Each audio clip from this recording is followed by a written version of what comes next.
Hi guys, welcome back to Sleeve Saturday. You know, as an Irishman, I have a weird relationship with U2, and I think most people in my country feel the same. Since forming in the mid-1970s, they've always had bigger ambitions outside of our little island.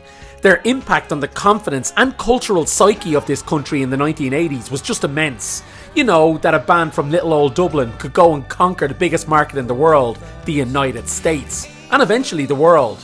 Their early blend of post-punk, which morphed into roots rock and alt-rock over the years, struck a chord with rock fans all over the world. But for us back home, the success led to what we perceived as a form of arrogance and consistent virtue signalling by Bono. Because we might have been a bit arrogant, and I know that I can certainly, when I look my most smug, I'm usually my most nervous. This week, the Edge and Bono have stated that their next all-original record will be a guitar-driven one. A noisy, uncompromising, unreasonable guitar album. But does anyone actually want this from U2 at this stage? Look, U2 are not AC/DC. Just 3 months before U2 released Boy in 1980, AC/DC released their debut album with Brian Johnson, Back in Black. U2 are not naturally a hard rock band. If they were, they would have done this kind of thing back then.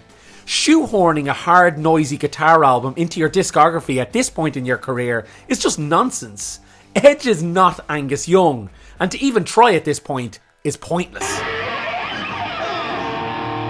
Look, I've always been very hit and miss on U2. I think that they are a band of extremes when it comes to their fan base. You're either a hardcore loyalist or basically lukewarm. For every album I like, there's one I don't. I really enjoyed what they were doing in the first 5 years of this century though.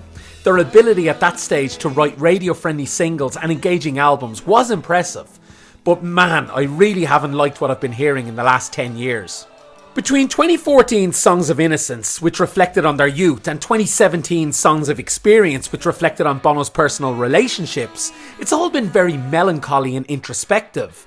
Later this month, they'll release Songs of Surrender, a multi-disc album of cover versions of their own songs. I mean, again, I'll ask the question, who wants this? What's the point? I do like the theme of each of the last 3 albums, starting with Songs of though, but the content itself, it's just very bland. Any artist will try to take their art as far as they can go. So look, I hear you shouting at the screen at me right now saying you don't want them reflecting and you don't want them making something new. Make up your mind, Sleeve. Look, what I don't want is U2 making cover version albums of their own songs, or trying to be something they're not in the form of a hard rock slant. What I do want from them is to stick to what they do best.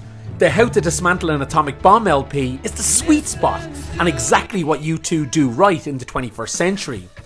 I think trying to force a heavy noisy guitar record isn't what the fans want, it isn't what the casual punter wants, and if truth be told, in the last 50 years and what that's got to go by, it's not really what U2 want themselves. I'm curious though guys, what are your thoughts? Let me know in the comments, and don't forget to like this video and subscribe to the channel now. I'll see you next time.